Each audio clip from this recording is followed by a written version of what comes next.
Depuis presque 3 ans, le Mali se bat pour se libérer de toute domination extérieure. Cela pour retrouver sa souveraineté. Notre pays, dans son combat actuel, est-il un cas d'école aujourd'hui pour les pays africains? Panafricanistes, leaders d'opinion et témoins de l'histoire s'expriment sur la question à suivre dans quelques instants. Ensuite, nous irons dans la capitale burkinabé pour parler du Salon international de Ouagadougou. Nos envoyés spéciaux Alpha Maïga et Sidi Modibo Kone nous feront vivre les temps forts de l'ambiance qui règne lors de ces soirées culturelles. Lundi 30 janvier 2023, bonjour à tous et bienvenue dans ce 13h. En troisième région, si les mutuelles assurent les populations contre les risques sociaux, force est de constater qu'elles sont toutefois confrontées à des défis qui freinent leur développement. Elles sont au nombre de 29 à Sikasso. Les acteurs du domaine de la région se sont réunis à la faveur d'une rencontre d'information et de sensibilisation. Ils ont surtout échangé sur les questions relatives à la gestion et à la maîtrise du champ d'application du Fonds national de garantie des mutuelles sociales de santé en vue de son appropriation et son opérationnalisation. Compte rendu, Moussokoro Sérimé, Souleymane Bamba. Comment rendre opérationnel le Fonds national de garantie? C'est le principal sujet au centre de cette journée d'information et de sensibilisation des mutuelles, des unions et des fédérations des mutuelles sociales. La rencontre de 3 jours regroupe les représentants des structures en charge de la mutualité, les responsables et chefs des structures chargées du développement social et de l'économie solidaire des régions de Sikasso, Koutiala et Bougouni. Le régime d'assistance maladie universelle qui demande à couvrir 78% de la population et qui n'est pas dans l'amour, qui n'est pas dans le RAMED, tous ceux qui ne sont pas fonctionnaires. Donc leur prise en charge au niveau sanitaire, par rapport à cette couverture, il faut les mutuelles. Les mutuelles qui, dans l'avenir, pourront avoir des problèmes, si le fonds est mis en place, comment les prendre en charge afin d'assurer leur solvabilité.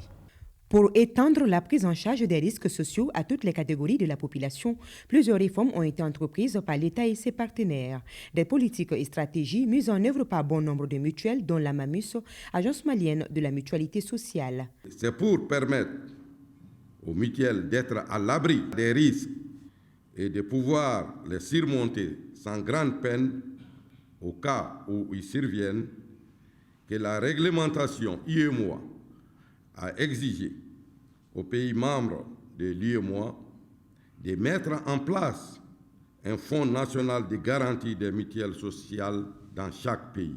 Nous devons voir les mutuelles sociales de santé comme un moyen fiable de facilitation de l'accès des populations aux soins de santé à travers le partage des coûts du risque maladie, d'où la nécessité d'une meilleure appropriation et une opérationnalisation efficace du Fonds national de garantie. À noter qu'elles sont plus de 200 mutuelles sociales au Mali, dont 29 cofinancées par l'État dans la région de Sikasso. De Sikasso, partons à Ségou, identifier et enrôler l'ensemble des bénéficiaires du régime d'assistance médicale dans les bases de données nationales d'immatriculation. Tel est l'objectif d'une rencontre d'orientation des assurés initiée par les acteurs en charge de la question à Ségou. Cette rencontre qui regroupe les responsables administratifs, politiques et ceux des organisations de la société civile devra permettre de produire les statistiques relatives à l'immatriculation et la prise en charge gratuite des bénéficiaires du RAMED. Les détails avec Fousséni Sabaki. La prise en charge médicale des bénéficiaires du régime d'assistance médicale RAMED nécessite l'identification et l'enrôlement de l'ensemble des bénéficiaires. C'est ce qui justifie cette rencontre des différents acteurs impliqués dans la mise en œuvre du RAMED.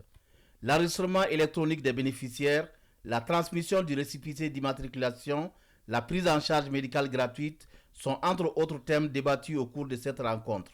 Pour cette deuxième phase, les opérations d'enrôlement, environ 16 535 ménages pauvres et vulnérables et leurs ayant droit à charge.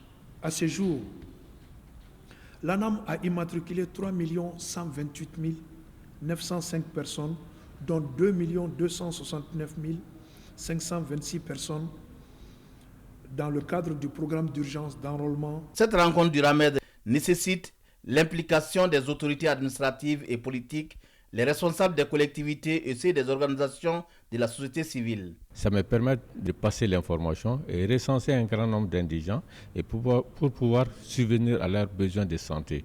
J'engage tous les acteurs intervenants dans son opérationnalisation à s'impliquer davantage afin que les populations puissent en tirer rapidement des dividendes et en jouir au quotidien. La deuxième phase d'enrôlement du RAMED, dont la gestion est confiée à l'Agence nationale d'assurance maladie ANAM, concerne l'identification et la prise en charge gratuite des indigents et autres nécessités du 9 districts sanitaires de la région de Ségou. Restons à Ségou, tenu des travaux de l'atelier de formation sur l'outil de planification rurale Invest. Cet instrument de la FAO sur l'élaboration des plans d'affaires simplifiés s'inscrit dans le cadre de la mise en œuvre du projet régional d'appui au pastoralisme au Sahel. On en sait plus avec Kandesila. L'outil Rural Invest est le centre d'intérêt de cette formation, initiée dans le cadre du projet d'appui au pastoralisme au Sahel PRAPS 2 Mali. Une formation de 8 jours à l'adresse des opérateurs techniques évoluant dans les différentes régions de la mise en œuvre du projet. Rural Invest est un outil développé par la FAO et qui s'avère une méthodologie adaptée pour le suivi des projets d'investissement et la création d'entreprises en milieu rural. Cet outil permet pour plusieurs projets d'avoir une certaine base de comparabilité. Les participants vont donc mettre ces 8 journées à profit pour se familiariser à l'utilisation du logiciel, son installation, mais surtout l'analyse d'un rapport complet de l'outil. À l'issue de cet atelier, nos attentes massives, c'est que c'est vraiment former les opérateurs qui vont accompagner, mais surtout harmoniser l'intervention des opérateurs sur le terrain. Parce que tous les bénéficiaires seront évalués sur la même base. En plus de ces opérateurs, nous avons des points focaux dans la région que nous aurons formés aussi sur l'outil pour qu'ils puissent analyser, accompagner les bénéficiaires. Notons que cette formation se situe dans le cadre de la composante 3, l'amélioration des chaînes de valeur du bétail. 392 étudiants de l'école Sup Management décrochent leur diplôme de fin d'études. Les nouveaux détenteurs de DIT, licence et master qui constituent la 22e promotion de l'établissement portent le nom de Nelson Mandela. Ils viennent de recevoir leur attestation de fin d'études. C'est en présence des parents, de quelques membres du département de tutelle, du corps professoral et de l'administration de l'école, nous dit Fandeba Keita. Fatmata Gakou, spécialité finance comptabilité avec 15,44 de moyenne et major des 89 nouveaux sortants diplômés en DUT. Quant aux 193 licenciés, ils ont pour major Mahamadou Traoré, option ingénierie des systèmes et réseaux, avec une moyenne de 16,58. Avec 18,07 de moyenne, Sissoko Liliane Sako prend la tête des 110 détenteurs de master.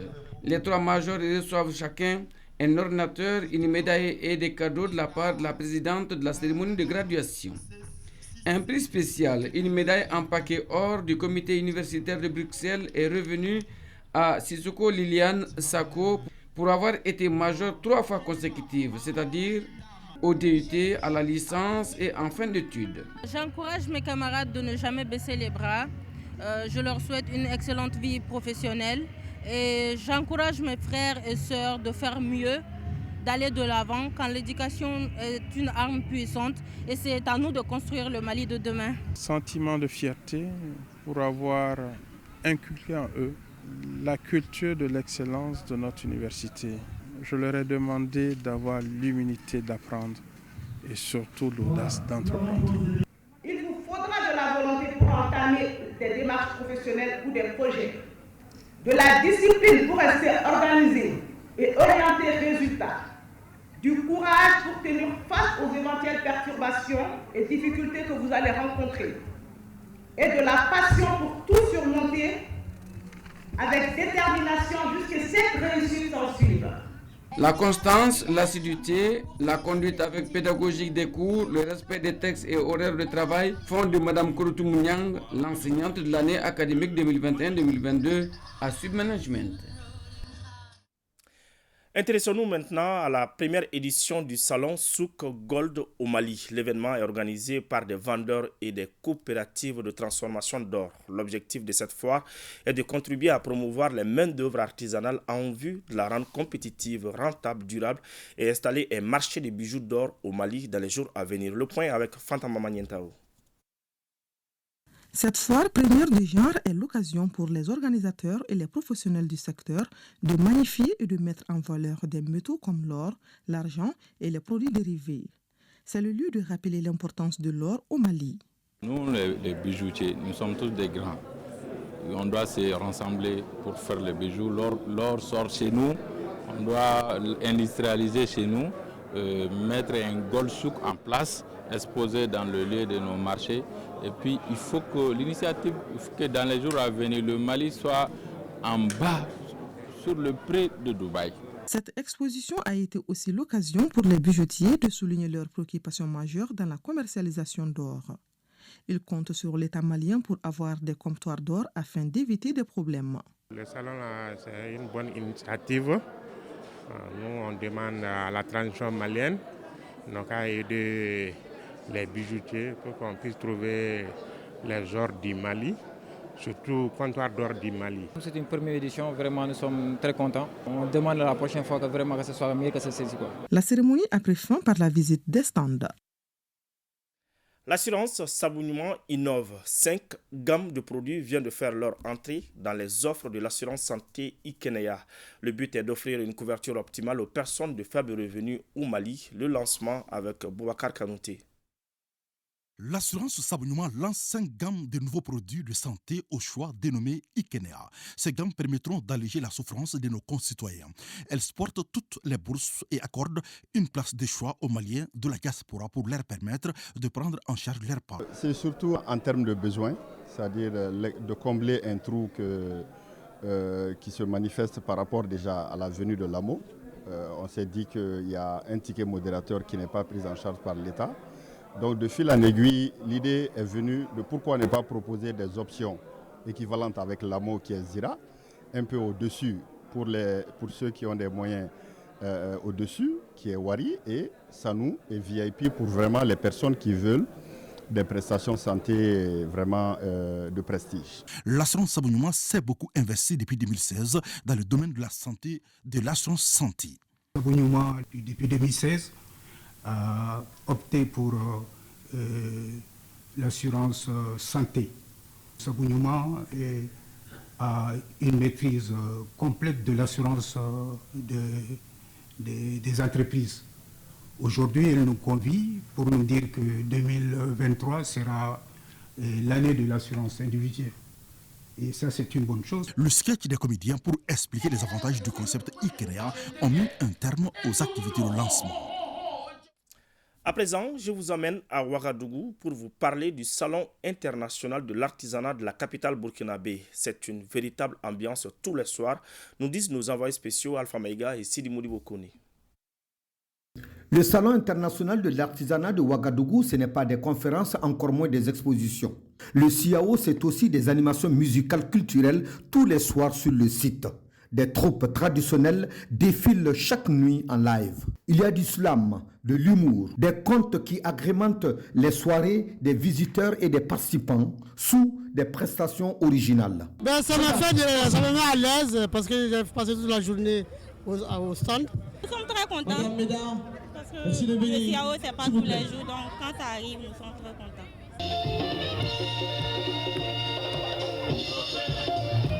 Chaque nuit, c'est donc une ambiance musicale alléchante et diverse. Là se tiennent le show, le marché au sein d'un marché, le dansa daga ou, si vous voulez, kermesse. Fumée de grillades, boissons et brochettes, poulet braisé, poulet bicyclette pimenté, bruit de musique et d'animations diverses. Pour manger les friandises, brochettes, merguez, poulet et autres. Merci. Et comment tu trouves le goût de ça? En tout cas, c'est très bon. Poulet, et puis vous-même, vous voyez. Un brouhaha dans lequel on n'entend plus l'autre, mais qui fait tout simplement le charme du CIAO. Place maintenant au grand format de ce journal, il est question de panafricanisme. Panafricanisme au Mali dans un contexte de souveraineté retrouvée pour la refondation de l'État. De quoi s'agit-il? Le Mali dans son combat actuel est-il un cas d'école aujourd'hui? Panafricaniste, leader d'opinion et témoin de l'histoire s'exprime sur la question. Le reportage est signé Tamsir Diabaté, Mohamed Sidibé et Astan Satrou Diabaté. Qui sommes-nous? D'où venons-nous et quelle est la place de l'Afrique dans le concert des nations? En réponse à ces questions est née l'idée du mouvement panafricain qui en appelle à la renaissance africaine. Nous devons retrousser nos manches et, sans mesurer notre peine, trier, assembler ces matériaux pour élever la grande maison commune, où cependant chacun aura son homme et pourra évoluer en toute indépendance. Ce mouvement né de la diaspora prend forme en Afrique avec des têtes d'affiche panafricanistes comme Patrice Lumumba, Haïlé Sélassié, William Edouard Dubois, Ahmed Sékou Touré et Modibo Keïta, qui ont fourbi leurs armes intellectuelles pour la souveraineté africaine. Des initiatives très fortes ont été prises ici sous l'impulsion du président Modibo Keïta pour réconcilier deux peuples frères, algériens et marocains, pour leur dire il faut faire la paix. Et il a été entendu. À ce moment-là, la voix du Mali comptait. La jeunesse africaine, en 1958, a tenu sa première conférence panafricaine ici au Mali. Le premier festival de la jeunesse d'Afrique, en septembre 1958. De Gaulle, qui était, ma foi, la tête pensante de tous les grands Français, il a tout fait pour empêcher que ça se tienne ici. Peut-on dire à partir de là que le Mali a joué un rôle d'avant-garde du panafricanisme? Le Mali a été au cœur de ce combat, il est au cœur de ce combat. Les efforts qui ont été fournis pour donner, au-delà du concept théorique de panafricanisme, un contenu concret à travers la création de la Fédération du Mali. Il y a eu la création de l'Union Ghana-Guinée-Mali. Le jour où les forces du mal ont mis fin à l'ambition du président Modibo Keïta. Le moral était au talon, mais Modibo ne s'est pas découragé pour autant. Il est revenu réaliser l'unité nationale dans son propre pays et par là, il a posé les jalons de l'unité nationale. Et vous allez voir dans l'hymne national du Mali, chaque fois on dit pour l'Afrique et pour toi Mali. Notre combat c'est la liberté, c'est l'unité et la liberté. Pour l'Afrique et pour toi Mali, notre combat sera l'unité. Et entre la fibre patriotique et celle panafricaniste, il y a une continuité historique de l'homme soudanais à l'homme malien, avec la notion de souveraineté retrouvée qui refait surface. Aujourd'hui, la volonté du peuple malien de cet engagement pour la sauvegarde de sa souveraineté, de sa dignité, cette volonté s'est réaffirmée aujourd'hui à la faveur d'une situation que nous vivons depuis plus de 10 ans, d'une souveraineté confisquée. Il y a eu un recul à cause de mauvais choix politiques. Et il était nécessaire de retrouver cette maîtrise de notre destin. Quoi de plus pérenne que de former, d'éduquer la jeunesse dans cet esprit de considérer l'Afrique comme le pays. Le Mali a toujours mis le panafricanisme au devant de tout. Le seul fait de voir que cette jeunesse se soit engagée pour qu'on agisse ensemble, un impact républicain compris entre nous, et qu'on élargisse nos espoirs, nos tendances à tous nos voisins, frères et sœurs des pays limitrophes et lointains. Les décisions très courageuses et inimaginables des autorités de la transition ont réaffirmé cette fibre panafricaniste des peuples et a suscité un éveil de conscience. Pour preuve, les marcheurs sont venus de tous les horizons pour exprimer leur soutien indéfectible aux actions des autorités de la transition et dénoncer les sanctions de la CEDEAO et de l'UEMOA. Quand je regarde ma télé, que je vois les déclarations des uns et des autres, je dis Allahu Akbar.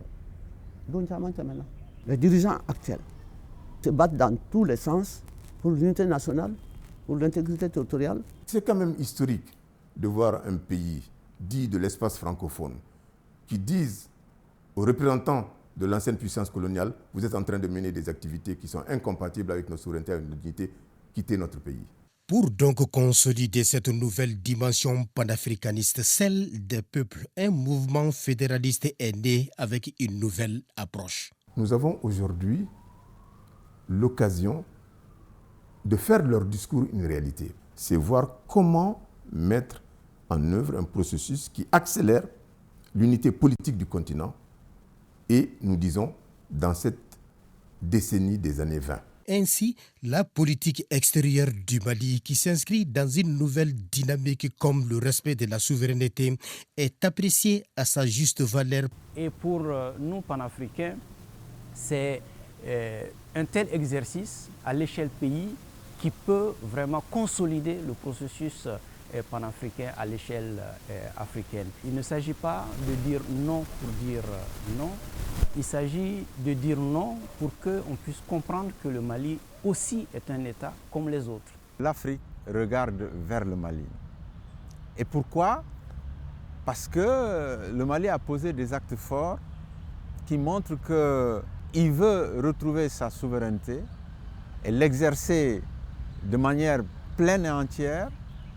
Et cela parle aux autres. Si les mémoires historiques attestent que le Mali vient de loin et même très loin aux yeux de ces panafricanistes convaincus et avertis pour donc maintenir ce cap de souveraineté retrouvé, la seule boussole est de retrouver nos valeurs cardinales. Cette valeur fondamentale, le fait de ne pas faillir, le respect du bien public, le respect de la parole donnée. Il faut d'abord retrouver le sens de ces valeurs-là. Et ces valeurs-là, c'est Dieu qui nous les a données. Nous avons dans le sang des valeurs qui peuvent s'estomper à un moment donné, qui font que vous et moi, nous sommes encore debout.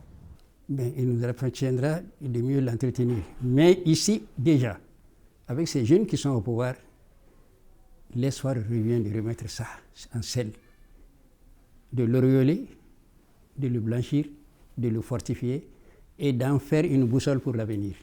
Mali Belumbulamba, bon. Le destin du Mali est tracé depuis des siècles. Que ce que nous sommes en train de vivre était prévu. Et la manière d'en sortir aussi est prévue par nos ancêtres. Il n'y a pas de raison de ne pas y croire, puisque nous sommes en train de le vivre. Aujourd'hui, l'espoir renaît chez les panafricanistes qui sont convaincus du renouveau, donc optimistes. La politique globale de développement, la sécurisation du territoire, la défense des intérêts des citoyens, j'y adhère corps et âme. Certains de nos responsables actuels gardent le silence. J'apprécie énormément ce silence. Face à ce qui se passe dans notre pays, je suis plein d'optimisme et on a remis le soleil dans mon cœur avec ces jeunes gens qui sont là. Plus ils seront là longtemps, nous dormirons dans peu de temps en paix. Je rappelle mon père qui en 1937 a dit « Le noir doit rester noir de vie et d'évolution ». Ce qu'il a opposé au général de Gaulle, il a dit que la France, veuille ou pas, les pays africains seront indépendants. Nous allons nous assumer. Comme le dirait l'autre, la refonte du panafricanisme est le seul moyen de la nouvelle Afrique de demain. Et les autorités de la transition sont sur le chemin du père de l'indépendance dont les discours résonnent encore dans les cœurs et les esprits. Le mot Mali continuera à résonner comme un gong. Voilà, fin de ce journal. Merci de l'avoir suivi. Bonne suite de programme sur ORTM 1.